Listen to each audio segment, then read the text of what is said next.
Olá, amigos da Revolução Industrial Brasileira, tudo bem com vocês? Nesse domingo, 30 de maio, eu volto a apresentar o programa Brasil, Razões para Acreditar. Esse é mais um episódio, então, desse programa que vem se caracterizando como aquele que, dentro da Revolução Industrial Brasileira, tenta ser o mais imaginativo, tenta ser o programa onde eu coloco visões, propostas, sugestões, caminhos que eu tento apontar para que o Brasil consiga sair um pouco desse marasmo conceitual, em que a gente se vê preso. A gente discute basicamente economia fiscal, né, corte de gastos, esse tipo de coisa, e por um outro lado, um vazio de projeto, uma falta de ideias a respeito do que fazer para que o Brasil consiga superar esses limites que parece que são, né, quase metafísicos, nos quais a gente bateu.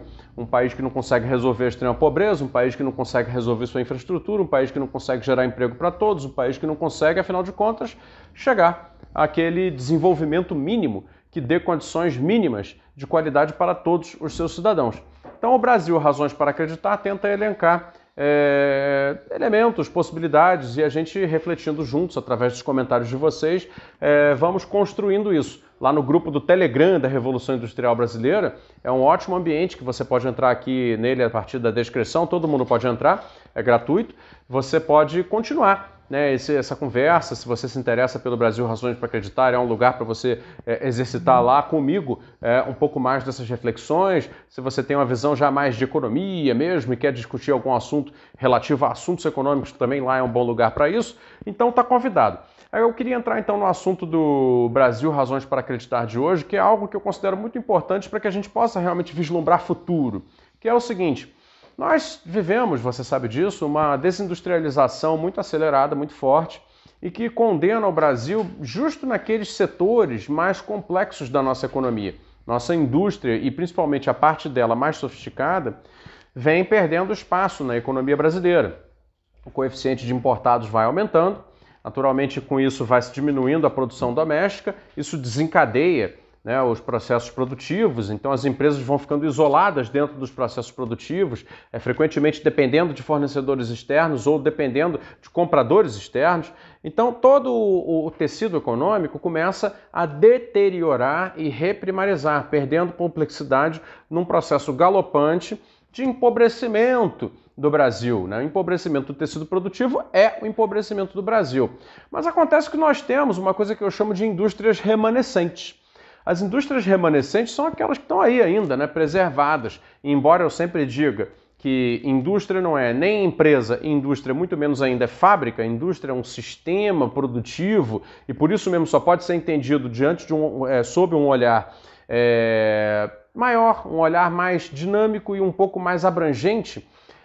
Ainda que isso seja verdade, eu queria falar das indústrias remanescentes, os polos produtivos remanescentes que nós temos no Brasil e o que se pode fazer com eles para que eles possam gerar futuro, gerar possibilidades de fazer desenvolvimento adiante. Porque, embora eles sejam representantes, na maioria deles, setores industriais do passado, eles continuam sendo portadores de futuro na medida em que recebam determinadas intervenções. Essas intervenções, naturalmente, têm que passar por um projeto de preferência de país, um projeto nacional. Mas é claro que nós hoje somos a ausência completa de um projeto nacional, né? Somos. Porém, isso não quer dizer que as empresas, e os setores, e os polos, e as associações, e os profissionais, e as teias produtivas não possam também projetar, devem projetar. Então veja, quando hoje nós temos ainda uma indústria, por exemplo, como a de materiais, na qual o Brasil tem até uma posição ainda relevante, o que é uma indústria de materiais? Uma indústria cimenteira, uma indústria de cerâmica, uma indústria de, por exemplo, materiais em fibra de vidro para acabamentos, materiais cerâmicos para acabamentos, seja de obra, seja para fornecimento para partes e componentes de outros bens que levam partes cerâmicas, indústria metálica, uma indústria plástica, tudo isso está dentro de um grande guarda-chuva, que são as indústrias de materiais. As indústrias de materiais, não sei até onde vocês estão informados a esse respeito, são um dos grandes eixos da nova indústria que está nascendo no mundo, que o pessoal vulgarmente gosta de chamar de indústria 4.0, é uma denominação que eu não uso, tá? Eu não gosto muito desse conceito, porque ele está muito associado à digitalização de processos produtivos, embora a digitalização de processos produtivos seja uma parte da novidade que vem acontecendo na produção complexa industrial contemporânea. Então veja, as indústrias de materiais, elas vêm a ser uma vanguarda no mundo de hoje por causa da descoberta de novas propriedades físico-químicas de diversos materiais e descoberta também de novos materiais. É o caso, por exemplo, do grafeno, tá? O grafeno, por causa primeiro da sua extrema leveza, da sua supercondutividade, da sua tremenda flexibilidade e da sua maleabilidade de estrutura molecular, ele permite criação de efeitos práticos sobre determinadas outras coisas. Por exemplo, pode transformar uma superfície que é hidrófila, ou seja, é permeável, em hidrófoba, impermeável. Isso para aplicações as mais variadas, seja no setor de extração de minérios, seja no setor de construção civil, em várias coisas. É uma possibilidade revolucionária, porque você, através de uma aplicação de uma película de grafeno em cima de uma determinada superfície de material convencional, transforma completamente esse material.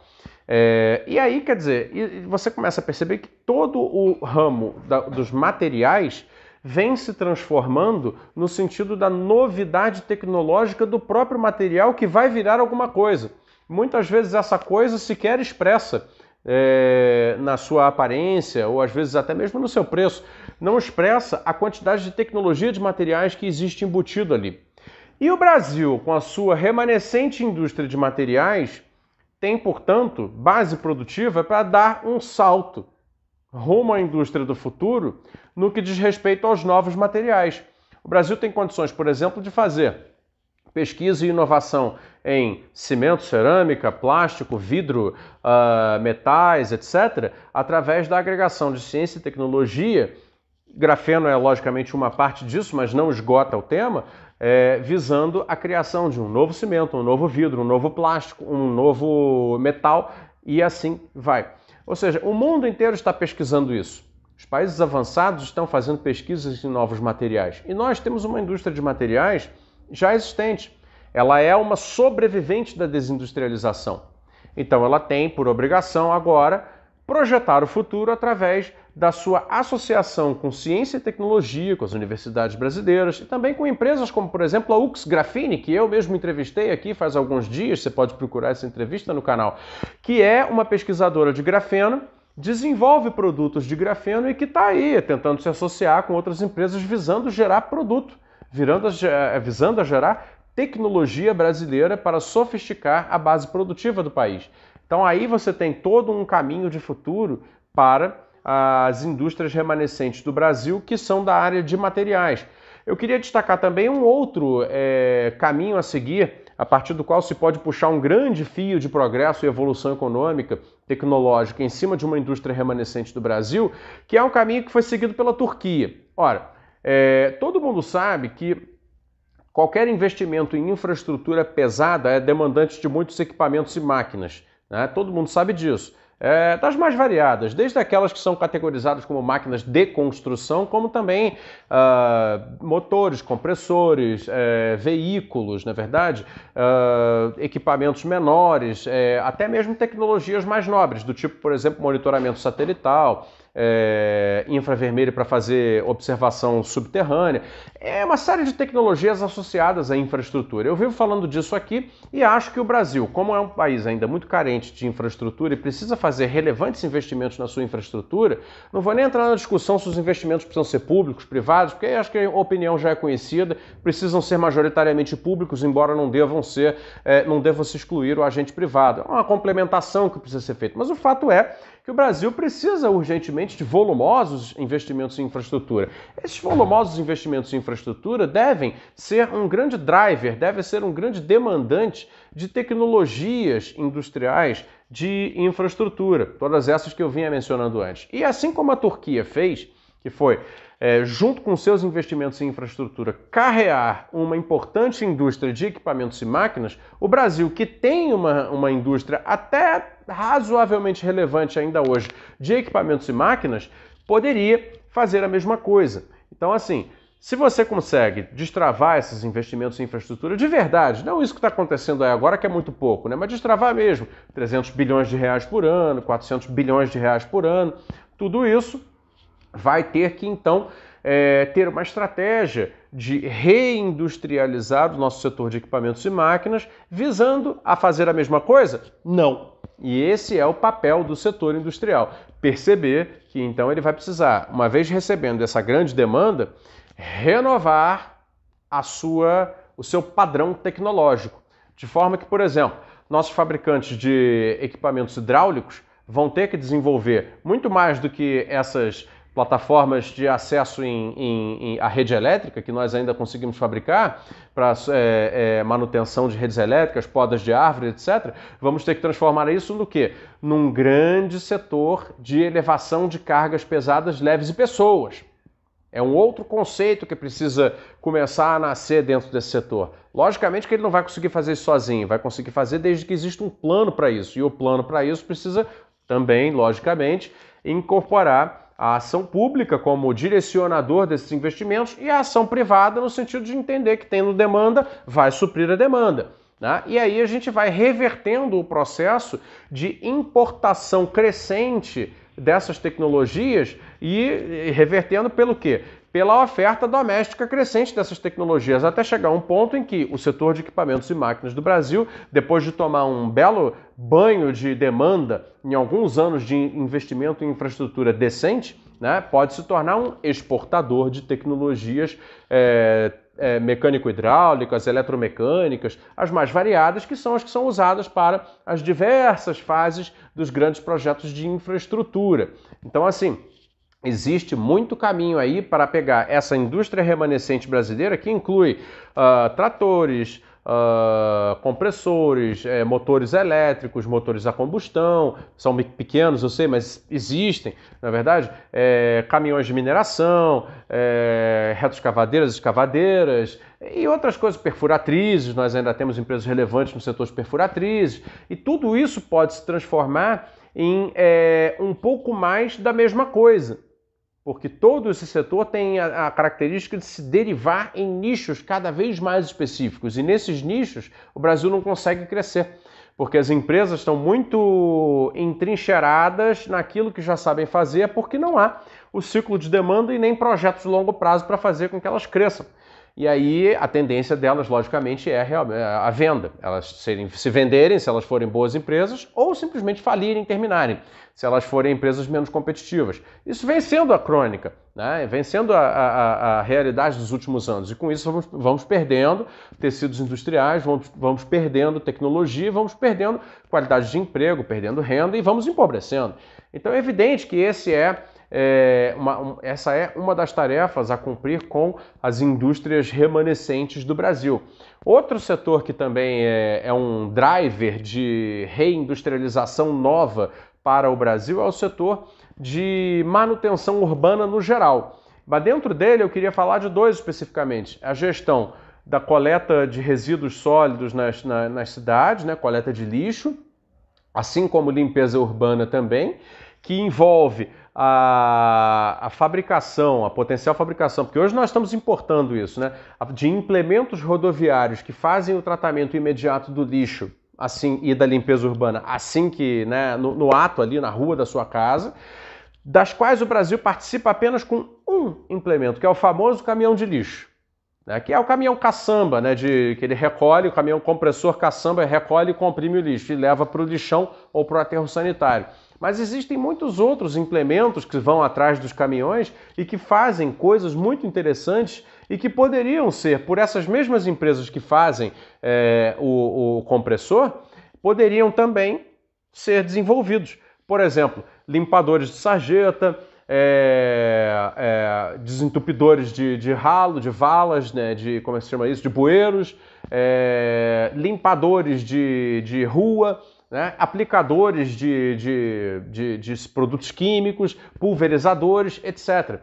Existem fábricas americanas, por exemplo, que fornecem ao Brasil exatamente esses equipamentos quando nós temos empresas que estão também naquela condição de estarem entrincheiradas em nichos muito de menor valor, como é o caso do famoso caminhão de lixo, mas que poderiam, pela tecnologia que já dominam, estar também produzindo esses outros implementos rodoviários que têm maior valor, por terem maior tecnologia agregada. Ora, o que nos impede de chegar a esse ponto? Algum tipo de projeto que diga, não, então vamos usar essa tarefa, esse serviço fundamental que precisa ser feito permanentemente, que é a limpeza urbana, e transformar isso num puxador, num driver de demanda para tecnologias de limpeza urbana e de manutenção através das nossas indústrias remanescentes. E por outro lado, na questão da gestão dos resíduos sólidos, uma vez que eles são descartados, o Brasil até tem uma certa vanguarda na transformação, por exemplo, do lixo em energia. Já comentei aqui o caso do sistema do Vorax, feito pela Solon Ambiental, que é um sistema de transformação do resíduo sólido em energia elétrica via processo de pirólise, que é um processo que gera calor e gera uma emissão pequena relativamente ao lixo, mas não gera fumaça, né? Não gera fumaça, e isso é muito importante, e isso pode ser universalizado pelo Brasil. O Brasil pode se tornar um país ambientalmente vanguardista na gestão do lixo e, ao mesmo tempo, utilizar esse projeto, essa função pública de projetar essa vanguarda numa grande nova indústria de soluções ambientalmente corretas para a gestão do lixo a partir de tecnologias nacionais, como essa da empresa Solon que eu citei. Então está aí mais um caso em que as nossas indústrias remanescentes permitem que a gente pense que existe chances de fios a puxar para recompor este grande tecido produtivo que o Brasil já teve, está perdendo, ainda não foi completamente esgarçado e que, além dessas potencialidades de recomposição que eu mostrei nesse vídeo, tem muitas outras, principalmente conectadas também à produção de alimentos, a reprodução de alimentos, a química fina, que nós ainda temos uma indústria química e de fertilizantes, etc., toda essa parte, a bioquímica, a farmacêutica, ou seja, todos esses setores são indústrias remanescentes que temos no Brasil. É a hora, eu acho que estamos chegando aí nos 45 do segundo tempo, mas ainda é a hora de olhar para as indústrias remanescentes e transformá-las visando a uma coisa muito maior do que uma reindustrialização do país, e sim aquilo que eu chamo de uma neo-industrialização do Brasil. Esse é um dos pilares da minha proposta de uma revolução industrial brasileira, que não se trata de um retorno ao passado, e sim de uma construção de futuro, portanto uma neo-industrialização brasileira, e essa é, sem dúvida, uma das razões para acreditar no futuro do Brasil. Claro que depende de muita ação, muito trabalho, muita inteligência coletiva e muita proposta. É a nossa parte que a gente cumpre aqui. Leve esse vídeo adiante que você vai estar dando uma contribuição também nesse sentido. Eu fico por aqui, agradeço sua audiência, chamo você mais uma vez para se integrar aqui no grupo do Telegram da Revolução Industrial Brasileira, está na descrição do vídeo, e se quiser participar de fato da Revolução Industrial Brasileira, entrar no Clube da RIB. Também está na descrição a informação no site do Apoia-se, você pode descobrir como fazer isso, ter acesso a benefícios exclusivos e participar de uma grande escola que a gente está montando lá, para levar esse pensamento a um outro patamar. Obrigado, pessoal. Até o próximo domingo no Razões para Acreditar.